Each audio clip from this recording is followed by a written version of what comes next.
سلامونه ګرانو لیدونکو د نن ورځې تازه او مهمو خبرونو ته ښه راغلی. طالبانو د ملګرو ملتونو د بشري حقونو شورا ځانګړی راپور ورکوونکی ریچارډ بنیټ افغانستان ته له سفر منع کړ او نور به نوموړی اجازه ونه لري چې د بشري حقونو په تړاو د راپورونو برابرولو لپاره افغانستان ته لاړ شي. طالبان وایي نوموړي زموږ په ضد تبلیغات کوي، نو ځکه یې پر دغه باندې پابندي لګولې ده.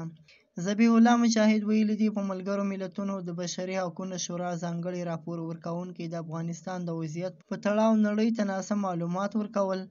نور افغانستان ته د ښاغلي بنیټ راتګ ممنوع شوی دی، له دې امله چې هغه د افغانستان په ضد تبلیغاتو ته ګمارل شوی او موږ یې په خبرو باور نه کوو.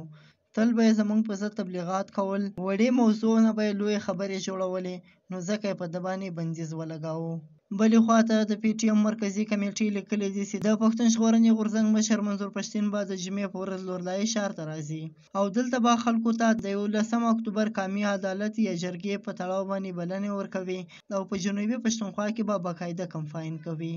یاد دې وي چې تېرو څو ورځو نه د پښتون ژغورنې غورځنګ هلې ځلې روانې دي او مختلفو سیاسي پارټیانو ته یې دعوتونه ورکړي دي او د 11 اکتوبر قامي جرګې لپاره به یې غواړي. دا و د نن ورځې تازه او مهم خبرونه. سبا نیوز سبسکرایب کړئ او له نورو ملګرو سره هم شیر کړئ.